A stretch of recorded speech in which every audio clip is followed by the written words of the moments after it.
Okay. Hi, everybody. And John Raymer, welcome. Welcome to Compassionate California's uh, leadership city organizers team, who are actively doing amazing work. Right now on the call, we have the Inland Empire Interfaith Council, who has been nurturing and hosting cities of compassion, a number of cities within that Inland Empire for quite some time. I know you've been in conversation with Jan Chase um, and and and so without to take full advantage of the time that we have together, I'd love to introduce you and hand this call over to you, because we've all heard about the games. We all know the value that they bring to the community. You're here to remind us of that, but also talk to us about the Cities League and what that means, and how these city organizers can really leverage their work where they are as part of a global initiative, but also really go deep and broad in their communities and participate with other city leaders all around the world. Right. Yeah, and it might be helpful maybe to hear from everyone just to get a clarity on what their expectations are for the call, because I'm one of those people that are doing a lot of things like everybody on this call, and we could talk about so many different topics. I want to make sure that when we hang up, everyone feels that their time was well spent. So let me just say a couple of the topics I think we're talking about, then we can just get any check-ins from people. Would be good probably to make a list there. So next Wednesday is June 21st. It's the solstice. It's World Peace and Prayer Day, Sacred Sites Day. It's International Yoga Day. And all of those events are connected with the launch of our World Peace and Global Unity campaign. And the group called Points of Light, which is the largest service and volunteer organization in the world, is having their conference in Seattle at that time. And we're going to have Hereditary Chief Phil Lane Jr. there and do a sunrise ceremony and launch this campaign that, although it starts on June 21st, is really peaking on the International Day of Peace on September 21st. And included in that is going to be a World Peace Weekend that follows, as well as the Compassion Games. The Global Unity version of the Compassion Games will go from September 9th through September 24th. And that's accommodating the fact that September 11th is on a Monday. And oh, look at that. I hate to disrupt everybody. Oh, no, this is time to stop and pause. Be disrupted. So we're not together, but that's my life, love, and partner. Sommer Albertsen has just joined us. She's on the Compassion Games team. And we met during the Compassion Games, and my life has never been the same since. And I'm really thrilled you're here, Sommer. Hi. Hi. We're with a great group from California, thanks to Sandy, that we're just talking about the upcoming Global Unity Games. And here's Jan Chase. Reverend Jan Chase is now with us. Fabulous. Okay, continue, Jan, we'll catch up. Yeah, so I did put in the chat window a link to the document that has the detail, quite a bit of detail, our strategic plan for what's being planned. But I just wanted to, like I said, lay out what topics we can be talking about, and then see from each of you what you need and what you want to know in order to gauge what level of commitment you're going to have to these amazing times that we find ourselves in. So June 21st, next Wednesday, launches this World Peace and Global Unity campaign that, although it will peak on September 21st, the World Peace Weekend, and including in it the Global Unity Games going from Saturday, September 9th through Sunday, September 24th. The truth is, this is really a 3-year campaign that we're launching that will culminate in Tokyo, actually, when the Olympics are happening in 2020. And some of you may also know that the Compassion Games is right now involved in a remarkable competition as opposed to co-opetition with Open IDO. This is something we could spend hours talking about. It's been an amazing experience for us. But the reason why I'm mentioning that is part of the opportunity there is really scaling the compassion. And we've set a goal, we call a BHAG. This is not our term, but someone's used this term before. It's a big, hairy, audacious goal of having served 1 billion people through the games by that period of time. And we found out in talking with the United Arab Emirates and Brioni there, and the royal families there, that the World Expo is going to be in Abu Dhabi, or maybe Dubai rather, in Dubai in 2020 as well. So that kind of 3-year scope is really what we're talking about.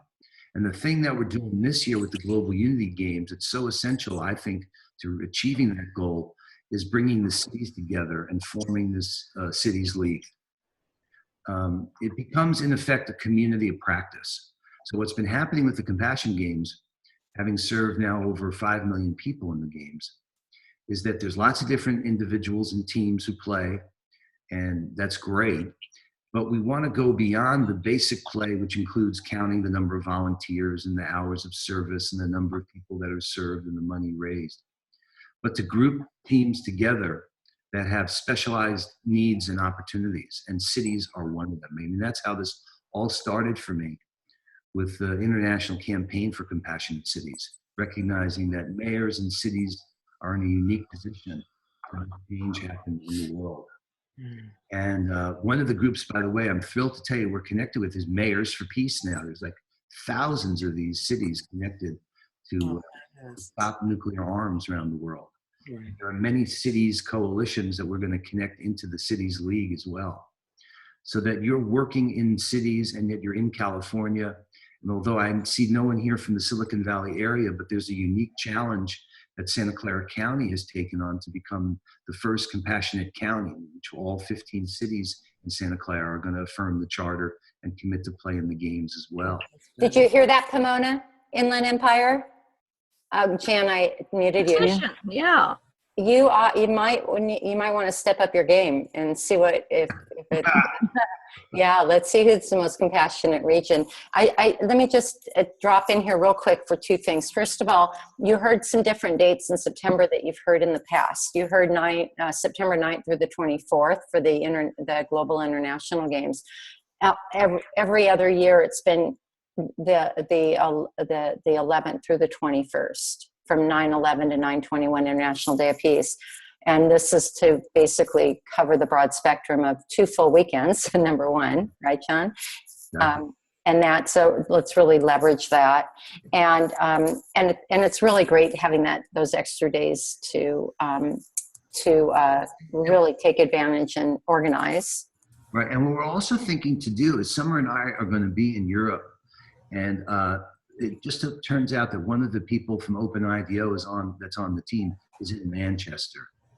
We're thinking that on Saturday the 9th, with this compassion torch that we have as part of the relay, be in Manchester, and then go to London for September the 10th, then pass the torch to New York City for September 11th. Okay. Nice. The other thing I wanted to drop on your radar is I'm talking to Tokyo tonight, so let's you and I connect about that. And that's also where Mayors of Peace initiated out of. So there's some. I know. You know that. So just to say it one more time, some of the topics we can talk about is certainly the cities. Yes. Unity Games. The theme for them is building bridges, which happens to be the same theme of the challenge we're in this Open IDO competition. It's about building bridges that link peace, prosperity, and the planet. And maybe Sommer, we want to see Sommer's note. You could help me here. Would you put the link to the Open IDO challenge in the chat room as well? Yes. It's in there now, is the link to this World Peace and Global Unity campaign, which is in partnership with Unify. The other thing I want to say, and then I will do, like I said, and give everyone a chance to say what they're doing. But actually 5 years ago was when Unify started, when the Compassion Games started. And we've been working together, although what happened when we brought the runners from Standing Rock to San Francisco, I had the chance to spend some extended time with Adil Qassam, the founder of Unify. And I am just so moved by Adil, and we have just bonded. And the vision and what they have done, including the world's record for the largest global synchronized meditation along with Deepak Chopra, they have been doing these global synchronized meditations. And like Thich Nhat Hanh says, engaged mindfulness, that you got to get off the mat, as I think it was Gandhi who was saying too, and connecting mindfulness to actual service in the community. That's the nature of the partnership with Unify. So we feel that their tremendous gift for doing these global synchronized events ties in so well with the Passion Games on the ground, local action. So you globally synchronize and locally organize. And that's the spirit in which the partnership has been formed. And that's why that document is coming from Unify and Compassion Games, but is intended to include all of us and everybody who wants to be involved. Not only in this particular campaign that goes through the end of September, but this 3-year trajectory that I'm laying out on this call. So with all that said, right, as possibilities for us to go deeper on, I'd love to hear where others are interested in seeing what is needed to make this call a really great use of everybody's time. Jan, do you want to say hello and perhaps even answer that question? Sure. This is Jan Chase from Pomona, along with Whom and Rose Bowie, and I don't know who else is on this call. And we are looking for games to play with our Pomona Unified School District. Our service learning coordinator for the school is interested in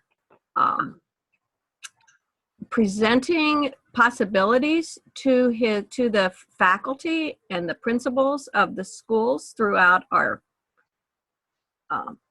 district. And so we are looking at what has worked, what you guys might recommend, some possibilities for us. Are you thinking just in general any time for throughout the year, or also connected to the September games? Well, school starts, I think, fairly early in August, mid-August. I don't know how long it takes to organize things. You are the experts. Okay. So if you think something can be organized as early as September, I would love it. And I would love to do something around, the diversity that the September Games talks about. Diversity of religion, right? But also maybe things just around diversity in general. But I don't know what possibilities there are. Okay. And there's also, in addition to the September games, there is the Giving Games for youth and schools to play forward specifically. Comes the Giving Tuesday is the launch of that, which I think is the 29th of November this year. We'll go through December 10th. It's the 28th. It's the 28th, thank you. It's not the 29th. What are the dates for this year, the Giving November Games? 28th through Okay. December 10th. December 10th is the International Human Rights Day. Right, excellent. So maybe if that's all right, allow me to address this, John. From our experience working with schools over the years in the Compassion Games, and from my understanding, and Whom and Rose could maybe agree to this, that it's not up to how long it takes us to organize the games or you to organize the games.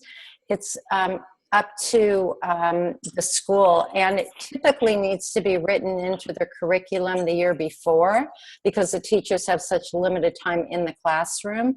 However, with that said, we found a workaround, and that is let's talk about organizing a city initiative.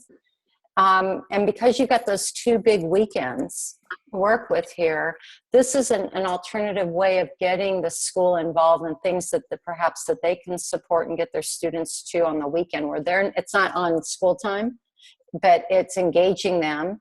And it's also bubbling up energy in your community with your network at hand. And then prepare for the Giving Games, and perhaps then find a through way. And it might just be a very light application of the games this year, but then they'll have had an experience. You will have had the school district involved. You'll get the teachers buy-in, so they'll want to write it into next year's Giving Games. But really, ultimately, let's leverage those September dates because Silicon Valley is going to participate.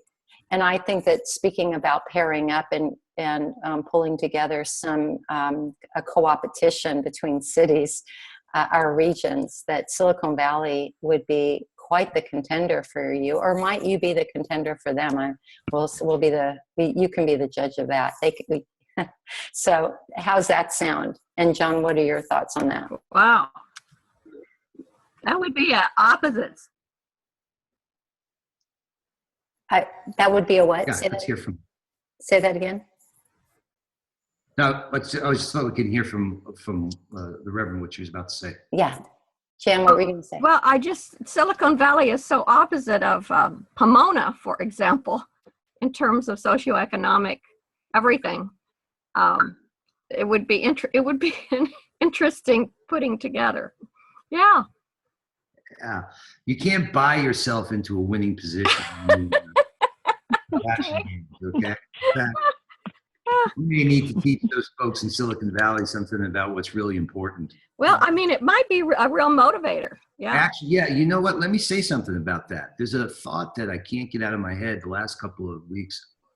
We're at a major point where we're decoupling intelligence and consciousness. As these algorithms and smarter machines are appearing in our lives. And I think what it's driving us is to better understand what's really important in life. That algorithms are not life. Life is not data processing. And yet increasingly the reality is we'll be interacting with machines that are smarter than we are or appear to be smarter than we are, but don't possess the consciousness and the love and the caring that only comes from human beings. So I actually think there is a tremendous opportunity to show the power of compassion and what we're up to in taking on Silicon Valley. So if you choose I love it. You'll have spirit on your side and let the engineers hack all they want. There you go. I just have something else to say too in regards to the Reverend's question. Yeah. I would also suggest in actually really getting the youth involved in schools that I've been working directly here with our local schools here on Whidbey Island where John and I live, and actually like having conversations with the youth and seeing what really inspires and stirs them so they can really lead it as well. Like I'm working directly with the high school here, and I got in conversation with a couple different kind of high schoolers, juniors and seniors that are in a lot of different clubs. So I could see the clubs being a good space because those are often youth that are very inspired to work directly in their communities, getting involved in volunteering, but seeing if there's a desire to connect the clubs more and just there in the school, but actually having a co-opetition or inviting and engaging the youth to have a co-opetition amongst the clubs. Often there's an environmental club or there's a, different volunteer clubs, and there's even like an act of kindness club, but depending on what school district you're in, I could see that being also like a good starting point to just get the conversation going and really help empower the youth to want to engage in it and not just have it be like an adult coming in saying, here, do this. Sommer, how about a Compassion Games Club? How about going to the activities director and starting up Compassion Games clubs in the district in every high school?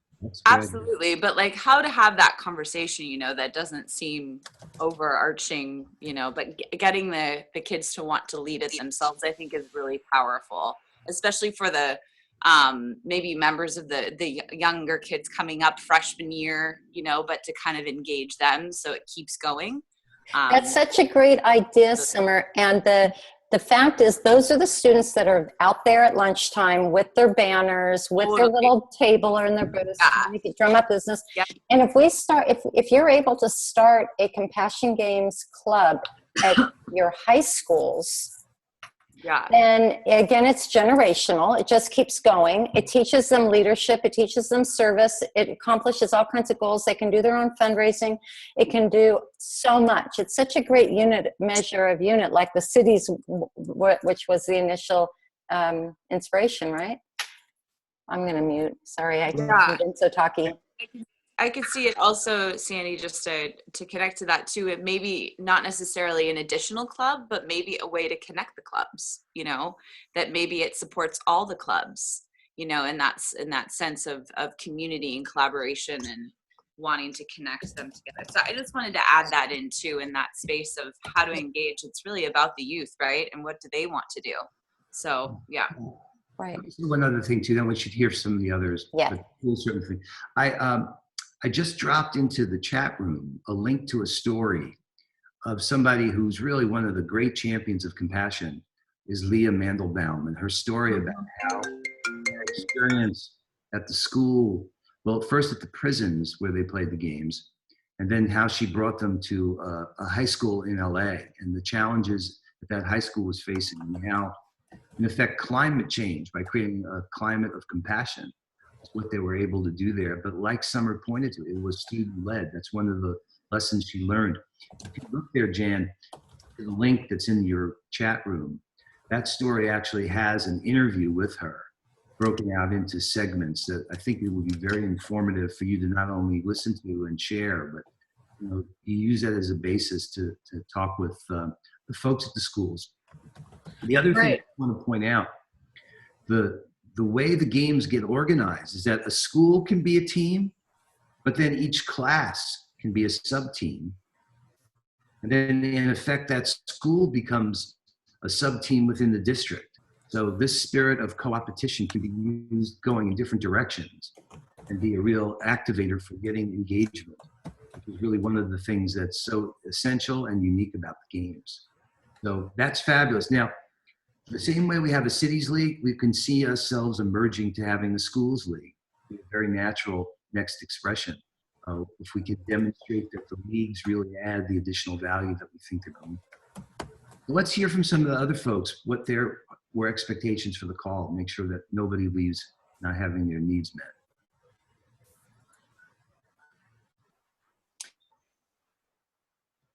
met. Sandy, I can't hear you.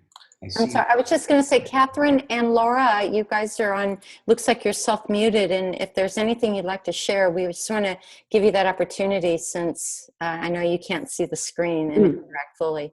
So this is Laura, Sandy, and thanks for the invitation. I'm just listening in. Primarily, my big question for the call is, let me preface this by saying yesterday, Jan and I met with some city leadership, and they shared that they feel school teachers and principals feel very taxed and too much is asked of them already. So perhaps those who are experienced on the call, or Ron, you could tell us how to engage the school leaders, primarily teachers and administrators, whereby they don't feel they're being asked to do yet another thing or build in yet another thing into their school. Does anyone have any experience with that? Yes, probably. Oh my gosh, John, her name, Robin Shine. Thank you, Robin Shine, who is actually the one. Yeah, she's actually the one who who contacted us originally and said, playing in September is too hard. Can we have the games at a different time of the year? And that's why that was the original inspiration of, which turned out to be the giving, evolved into the giving games. But at any rate, she did have a wonderful experience because she's a teacher. She was able to just kind of weave it slowly into her classroom. And then the following year, it was able to get onto the curriculum. So that was an example of, we have to get in on the curriculum. They have to submit their curriculum, their work plan, their lesson plan, their lesson plan, like by May of the year before of the next, school year. So that was my recommendation to suggest, this is just a suggestion, but that you guys plan on some city games playing as a region in the city's league in September, inviting everybody to participate out in the community away from the schoolyard, inviting the school at, having the conversation with them. Can they suggest to their students to go out in the community, or perhaps like Sommer recommended, invite a club to embrace this, because the club's already existing on campus in the high school anyway, and get them out into the community so they get the feel get to play, so then they know what to expect in the coming year, and then we'll make sure to get it on their lesson plan for the next year. That was a strategy that seemed to work well for Robin, and by the way, Robin's in Long Beach. Oh, okay. Yeah, she's wonderful. A thought on that too is that nobody's looking for another thing to do, right? So if the game shows up as one more good idea, it definitely can be seen as nothing that, something that isn't desirable. At the same time, I don't know if there is a curriculum around social emotional learning, but yeah, I think there is. Well, compassion is so flexible and meaningful. That's one of the things that, as opposed to looking at the games as another thing, it's really a way to realize so many of the other objectives that teachers have for development with students. And therefore, you just need to crack through that initial, not one more good idea, to say, well, let's talk about what you're already doing and how the games can actually be a way to strengthen and support what's going on in the classroom and in the school. Mm-hmm. That's one of the beautiful things about compassion, is that it's hard to find a subject that can't be enhanced and touched by the power of what compassion brings. I think working with the students, so it's not just something to get teachers involved with alone, as well as a way to be an added value to what they're already doing, as opposed to something that's different. And that's another thing to do, which is what they're not looking for.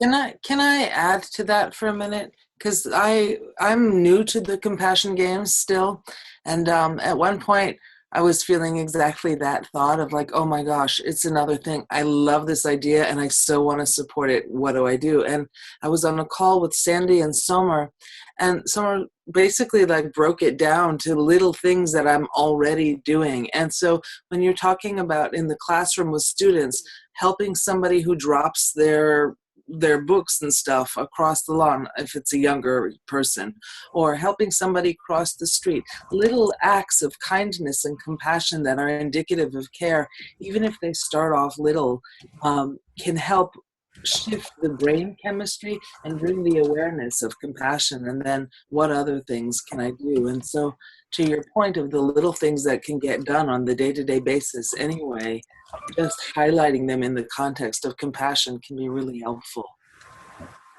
I'd love to just also piggyback with Lisa, just to continue to answer that question.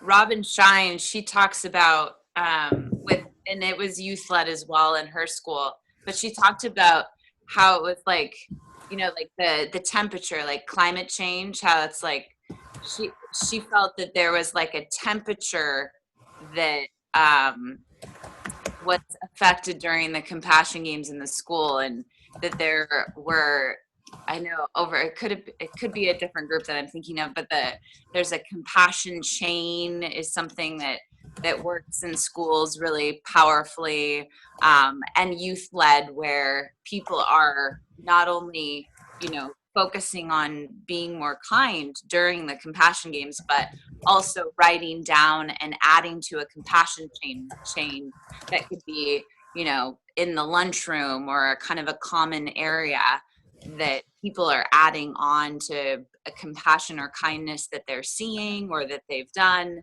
And that's a great way of kind of the games being unfolding. And a simple example is the compassion chain. Yeah, well, and yes, and it's a good example of this idea we had for the Cities League, as I was going to, because that actually I think came from a group in Austin, right? Oh, okay, yeah. No, but here's the merit of that, is that what we're talking about with the league is having coaches in different sectors who can be there to help just with these kind of issues. So the idea that somebody who's bringing this into the schools would love to be able to reach out to somebody who has experience and competence and understands some of the pitfalls and knows some of the opportunities not to miss, to be able to help. How do you bring this into a school? And would have a wealth of experience to draw from, of examples, because the Compassion Report Map also does have quite a few examples. There's a group called Play for Peace that's, I think they're in 30 countries around the world with chapters in which they're teaching peace building to kids in conflict zones.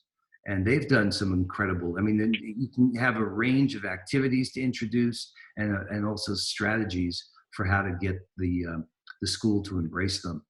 There's, talk about the whole schools thing for the whole call if we wanted, but I want to make sure, like I said, everybody gets served. So thank you, Catherine. I don't know if that's enough or if you need more. That's a great start. Thank you very much. And, in my old sales days, they said that, it starts when the customer says no, right? That's the difference between the order taking and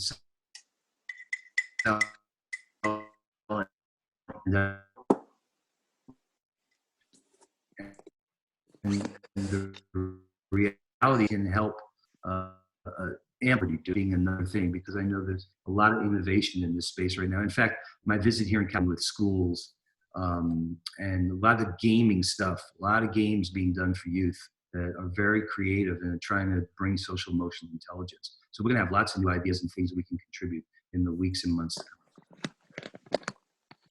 I'm wondering if Rose might like to share what she's doing in the schools, or what you're all doing, I should say, because everybody but Lisa and Sommer and John and I probably know, with your anti-bullying, with your report card chats, and some of those things they were sharing with me before everybody came on the call. I think it's really important, and perhaps we can build on that too. Well, thank you, Sandy. The Inland Valley Interfaith Network have been working with Reverend John Chase, and it's already a couple of years. We've done anti-bullying session. We meet with the students and we talk to them and present slide and present a video, don't laugh at me, and explain to them how to respond when they are being bullied. And the other thing the group did was the report card chat.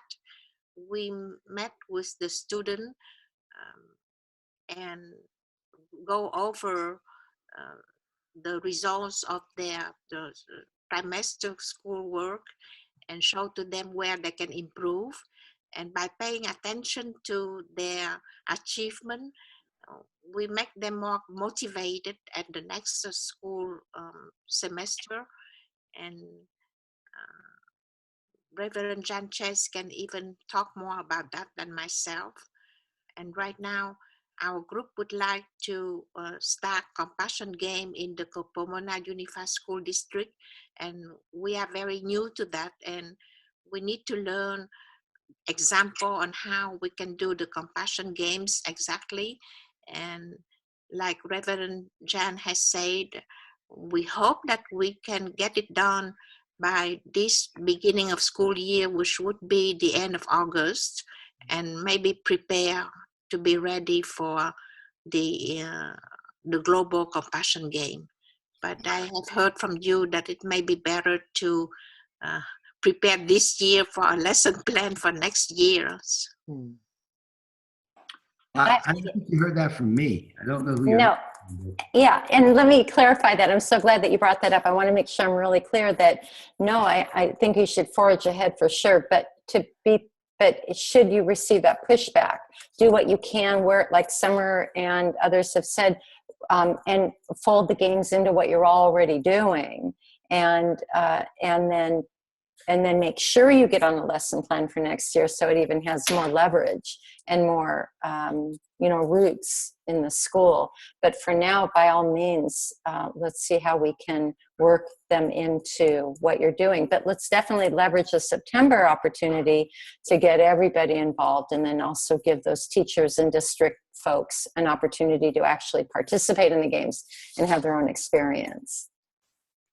And we did say if you can't make it for September, there is the games that happened in from November 28th through December 10th, which we call the Giving Games, which specifically are focused on youth in schools. Now the Global Unity Games are focused on all of it, so that would be an ideal time. But we're saying that, you know, if for whatever reason you can't, you also have that second opportunity, just a few weeks later.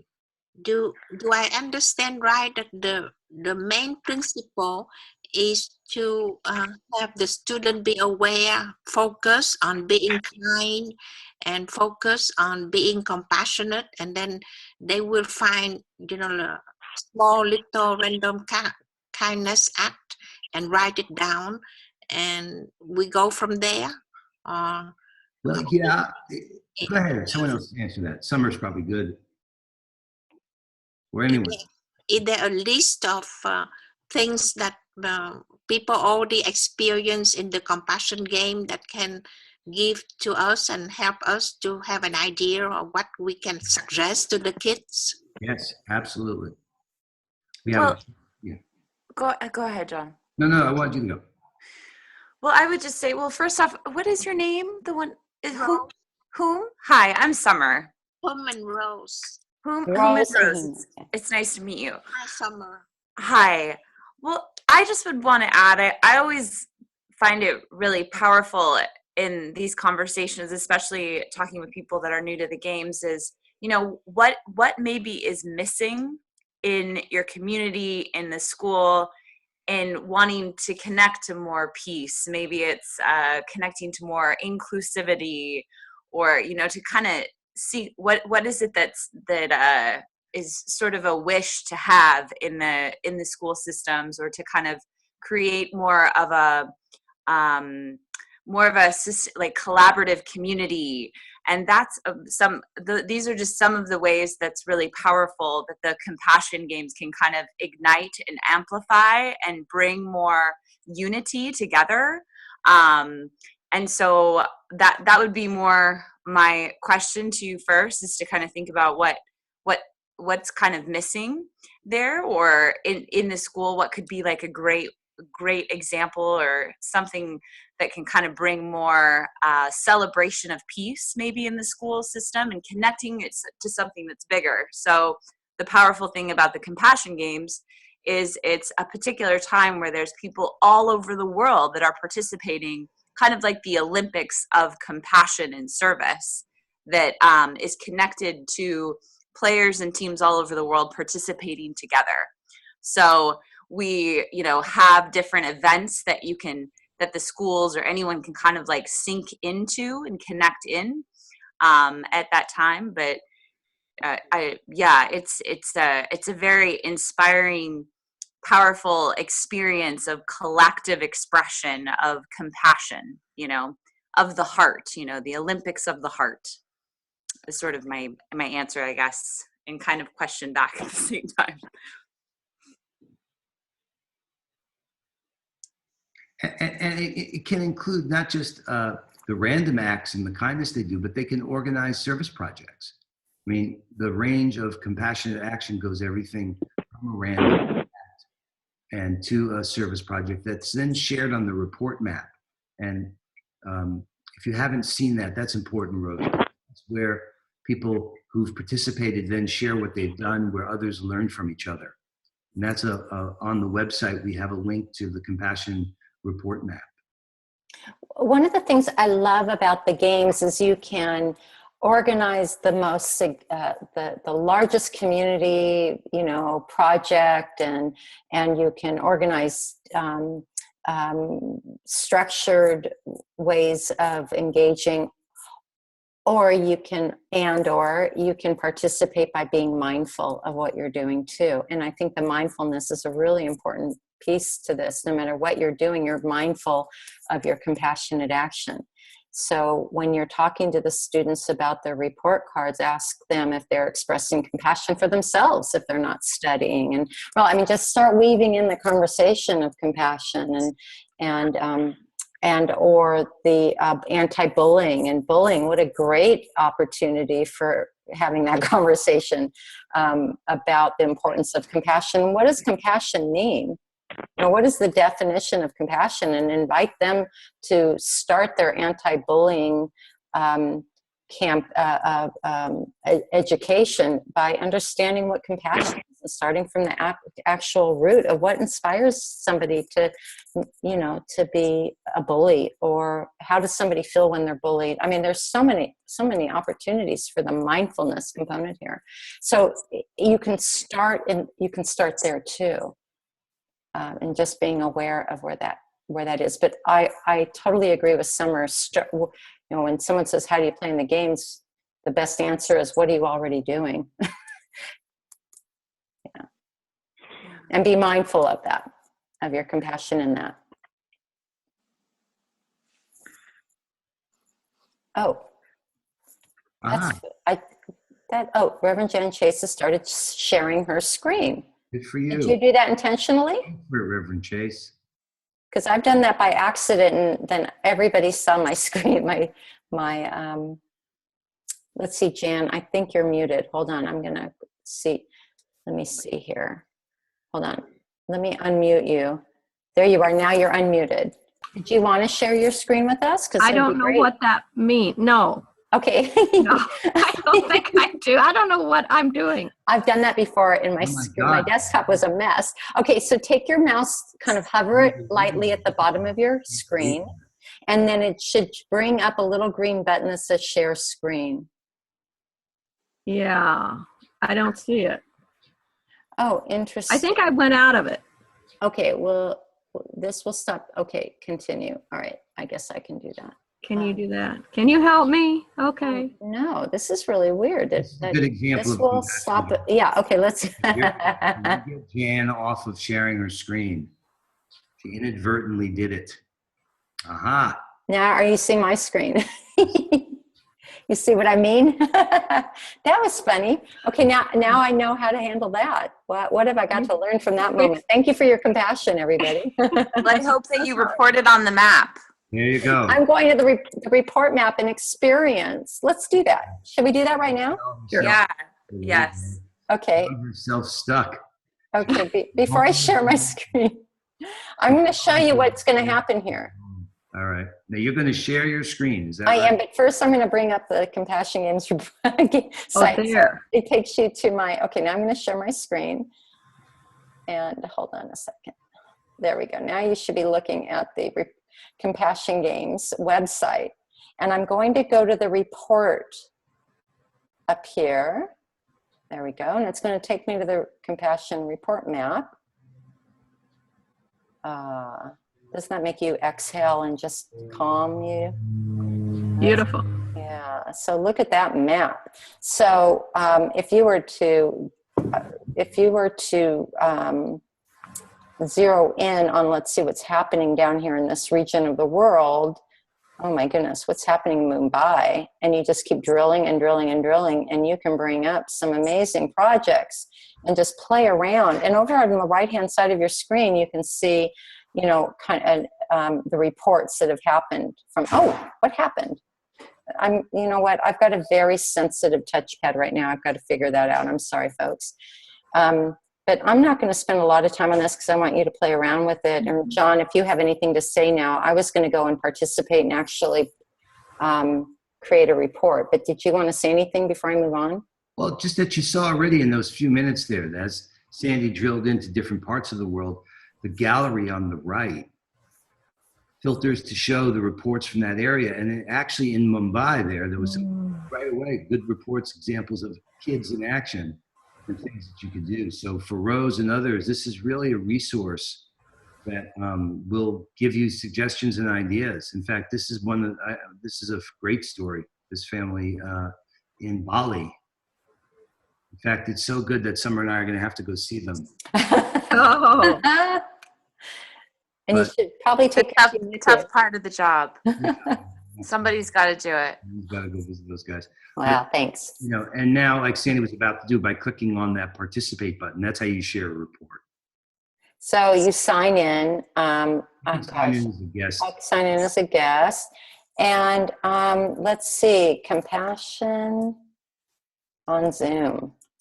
And I'm gonna find me on the map for a location because this is really important. I'm not there. So wait, locate me. Sorry, locate me. And, I hope this doesn't take up my bandwidth, but let's see what we can do. Oh, it's got me. That's my home address. You might want to capture that if you want to send me roses or anything. Now, here's where I can drag and drop in a photo. And if I had a picture of you all, I would put that picture here. But since I don't, let me put a picture that I happen to have on my desktop. So let's pretend this is us on the call. This happens to be a reaction to response grouping of faces, but let's just pretend that's us. And I have a picture of the event. You know, I snapped a picture of you all. And then I'm going to say we are Team Compassionate. Oh, I got fat fingers. Compassionate California Organizers. And this is what we did, blah, blah, blah. And now I'm going to sit here and I'm going to reflect on what it felt like when my technology didn't cooperate and how the kindness of how you all were patient with me, how you all had some sense of humor with me, how you didn't scoff when you saw my when you saw my desktop was a mess and I wouldn't ever want anybody to see it. There were, I don't know, I'm not seeing my screen right now. What are there, about 7 of us on the call?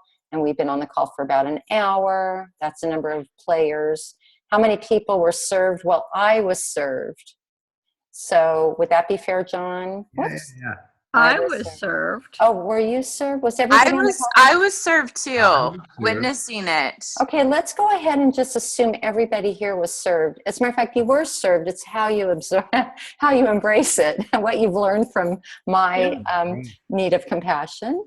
Let's see, we haven't raised any money for a nonprofit, but no. Okay. will somebody like to make a donation to the Compassion Games right now? I'm going to send you guys $10. Thank you.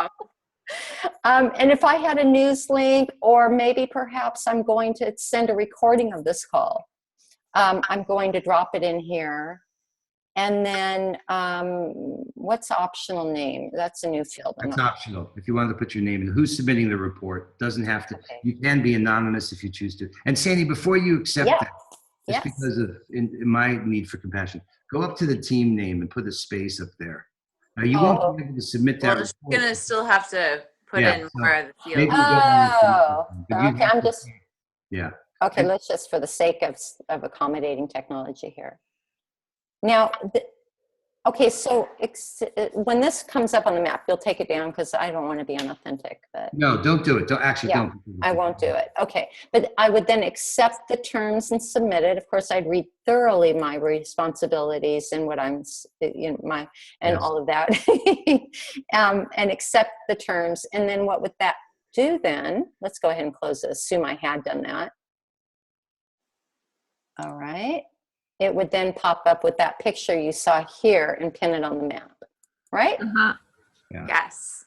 Okay. Hit that button on the left. Oops. Sorry. Yeah, no, on the left where you were. You just go back to get the whole map there. Yeah. Zooming in and out. Okay. Let's go ahead and close that. So there you go. Okay. Whoa, I'm sorry. That's my touchies. That's my desktop. That's not you guys. That's not your eyes. So, okay, so anything else before I navigate back? So that would show up as like all of these other little. Mm-hmm. Okay. This number 158 I'm sorry, 339 would now be 340 because I've added, and that's my region of where I reported. So that's how many acts of compassion would be listed there. And then you can drill down and find it. If you found my house, or you continue going down here. Actually, Sandy's house has probably a lot of compassionate action reports. It does. The most compassionate house on the planet. I think so. And I'm not sure if maybe somebody wants to challenge me on that. I'm up for the challenge. So anyway, so yeah. It is cool. It's really great to see. Very cool. Okay. So with that said, very good. And we're back.